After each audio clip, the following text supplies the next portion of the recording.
Prochaine question. Monsieur Asselineau, pensez-vous que l'on puisse être à la fois communiste et partisan de l'UPR?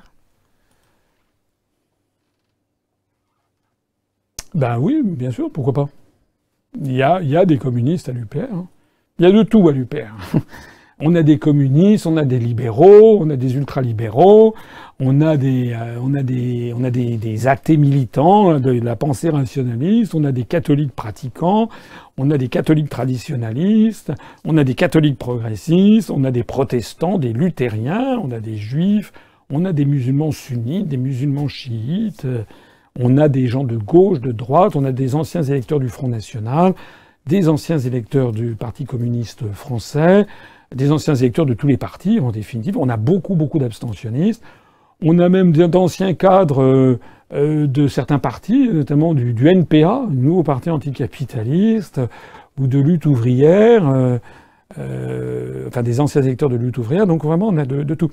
Pourquoi ça? Mais parce que allez voir notre programme. Tiens, j'en profite, ça me donne une occasion de faire valoir ça. Il y a des gens qui croient, ou qui font croire, j'ai vu ça sur certains forums, ou sur certaines chaînes YouTube, il y a des gens qui font croire que l'UPR et moi-même, nous n'aurions comme programme qu'une seule chose, sortir de l'Union européenne, de l'euro et de l'OTAN. Voilà. Et que sinon, à part ça, on serait bouche bée, on n'aurait rien à dire sur rien.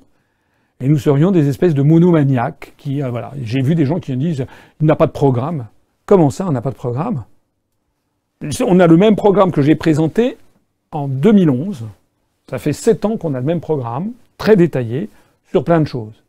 Mais il est vrai qu'il y a certains sujets sur lesquels on ne prend pas de position. On ne prend pas de position, par exemple, sur la fiscalité du patrimoine ou sur la fiscalité des entreprises. On ne prend pas de position sur l'appropriation des collectifs des moyens de production. On le fait quand même pour les services publics. Parce que nous voulons les héritiers du Conseil national de la résistance de 1943-44 et on reprend son programme. Nous considérons, nous, que le CNR, qui était constitué, je le rappelle, de communistes, donc Pierre Vimont notamment, qui était communiste, qui avait tenu la plume, qui avait rédigé une bonne partie du programme du CNR, des socialistes qui étaient au CNR, des gaullistes, des chrétiens sociaux, des patrons et des ouvriers, c'est marqué dans le programme du CNR, première page, l'union des patrons et des ouvriers, c'est marqué dans le programme du CNR. Comme quoi, c'est pas un programme communiste.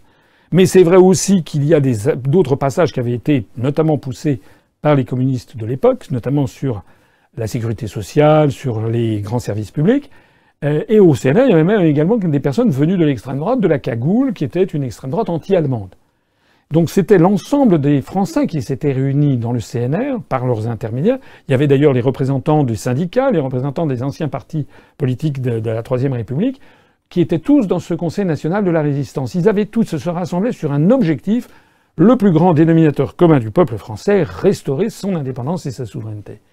Et une fois que ce résultat a été obtenu, a été mis en œuvre ce programme du CNR, notamment avec les grandes conquêtes de la libération, avec la nationalisation de la Banque de France, avec la sécurité sociale, avec la SNCF, EDF, GDF, enfin toutes ces grandes nationalisations, puis le droit de vote aux femmes, qui d'ailleurs ne figurait pas dans le programme du CNR parce que le Parti radical n'en avait pas voulu, soit dit en passant. Et c'est De Gaulle qui a imposé le droit de vote des femmes, qui a été fait acté dès 1944-45.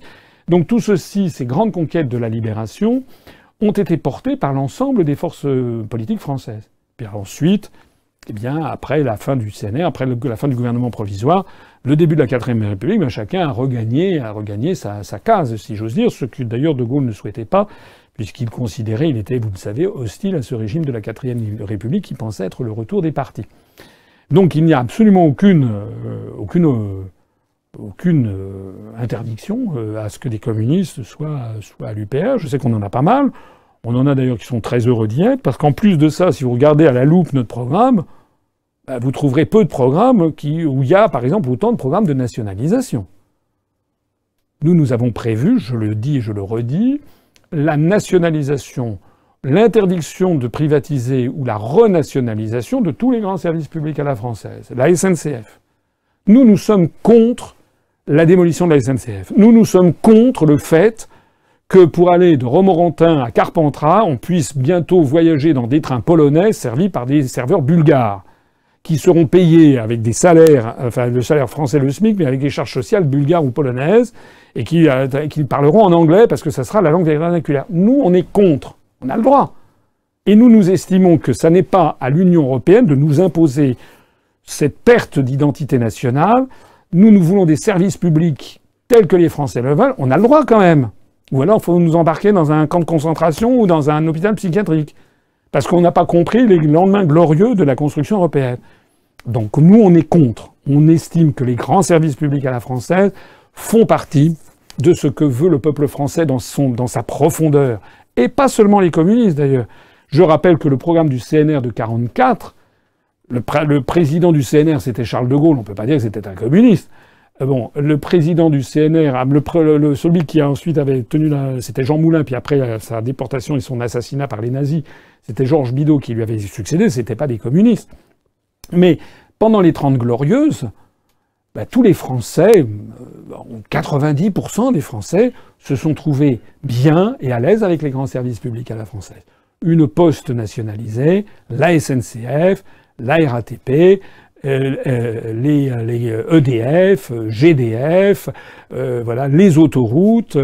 Également, nous voulons renationaliser les autoroutes. Nous estimons que ça n'est pas aux services privés d'encaisser les péages des autoroutes.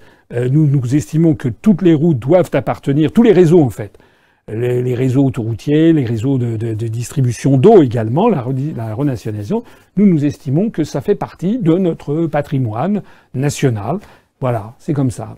Mais c'est pas pour autant qu'on propose la nationalisation de tout le reste. La France des années 70, c'était la France des années 60, 70, 80. Les Français, globalement, ils râlaient, bien sûr, mais c'était quand même pas ce que c'est devenu. Et au-delà de ça, il y a la défense de l'unité nationale, donc la lutte contre la politique des euro-régions. Il y a la volonté de maintenir l'égalité des Français entre les territoires. On refuse l'hétérogénéisation voulue par la politique des euro-régions qui consiste en permanence à essayer, mais vous avez vu M. Macron, là, on lui prête l'idée dans une réforme constitutionnelle d'autoriser qu'il y ait des lois différentes en France selon les régions. C'est le démantèlement de la France dont il s'agit.